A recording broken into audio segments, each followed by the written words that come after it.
శ్రీ సత్యసాయి జిల్లా కదిరి నియోజకవర్గ పరిధిలోని తనకల్లు మండలంలో 2,70,00,000 రూపాయలతో తారు రోడ్డు నిర్మాణానికి భూమి పూజ చేశారు ఎమ్మెల్యే కందికుంట వెంకట ప్రసాద్.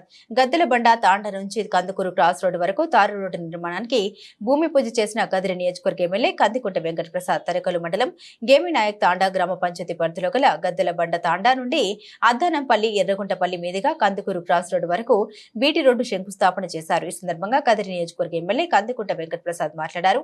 దాదాపు 8 కిలోమీటర్ల దూరం కలిగిన రోడ్డు ఉపాధి హామీ పనుల్లో భాగంగా 2,70,00,000 రూపాయలు ఖర్చు చేస్తున్నట్లుగా ఎమ్మెల్యే కందికుంట ప్రసాద్ తెలిపారు. ఈ కార్యక్రమంలో తనకలు మండల నాయకులు కార్యకర్తలు పాల్గొన్నారు.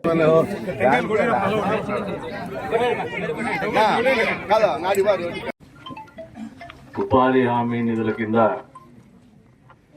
కేటాయింపబడినటువంటి డబ్బులు ఏదైతే ఉందో ఈ రాష్ట్ర ప్రభుత్వం ఏర్పడినటువంటి మొదటి 100 రోజుల్లోనే ప్రతి మండలానికి కూడా 3 కోట్లు కేటాయించడం జరిగింది. అది కూడా కూటమి ప్రభుత్వం అధికారం వచ్చినటువంటి చంద్రబాబు నాయుడు గారి నేతృత్వంలో వచ్చినటువంటి పవన్ కళ్యాణ్ గారి నేతృత్వంలో వచ్చినటువంటి అదేవిధంగా బీజేపీ పార్టీ మోదీ గారి నేతృత్వంలో నడుస్తున్నటువంటి పార్టీ ప్రభుత్వంలో ఉన్నటువంటి పార్టీ ఈ కూటమి ప్రభుత్వం ఏర్పడిన తర్వాత పవన్ కళ్యాణ్ గారు పంచాయతీరాజు శాఖ మంత్రిగా ప్రమాణ స్వీకారం చేసిన తర్వాత ఈ రకంగా రాష్ట్ర వ్యాప్తంగా కూడా అన్ని నియోజకవర్గాలకి మండలానికి 3 కోట్ల ఉపాధి హామీ పథకాలు కేటాయించడం అనేది మొదటిగా పంచాయతీరాజ్ శాఖ మంత్రి గారికి ముఖ్యమంత్రి గారికి ధన్యవాదాలు. కాకపోతే మొదటి నుంచి కూడా ఏదో ఇబ్బందికరమైనటువంటి పరిస్థితి. మండలంలో 3 కోట్లు ఇచ్చినప్పుడు పాపం 2,60,00,000 దీన్ని గ్రాంట్ పెడతానే మిగతా నాయకులంతా గ్రామాల్లో గగ్గోలు పెట్టారు. నా మీద బరువు ఏం పడిందంటే 1+1 ఇవ్వాలనే ఆలోచనతోనే మీ మండలానికి ఇంకా ఏదన్నా ఉంటే ఎక్స్ట్రా ఇవ్వండి, మీది కూడా పూర్తి చేస్తామని వాళ్ళకి హామీ ఇచ్చి వాళ్ళ దగ్గర కూడా ప్రపోజల్ తీసుకొని ఆ నిధులు మీకు కేటాయించడం జరిగిందనేది మీకు అందరికీ కూడా తెలియదు. ఈ మాట ఎందుకంటే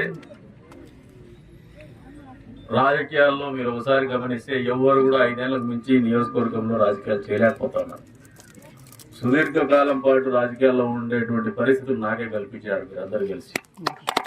సమస్యల మీద ఈ ప్రాంతంలో ఉన్నటువంటి సామాజిక వర్గాల మీద వాళ్ళ ఆర్థిక స్థితిగతుల మీద భౌగోళిక పరిస్థితుల మీద మౌలిక సదుపాయాల మీద పూర్తి స్థాయి ఎగ్జాక్ట్గా అదే కాబట్టి మీరు అర్థం చేసుకోమని కోరుతా ఉన్నాను.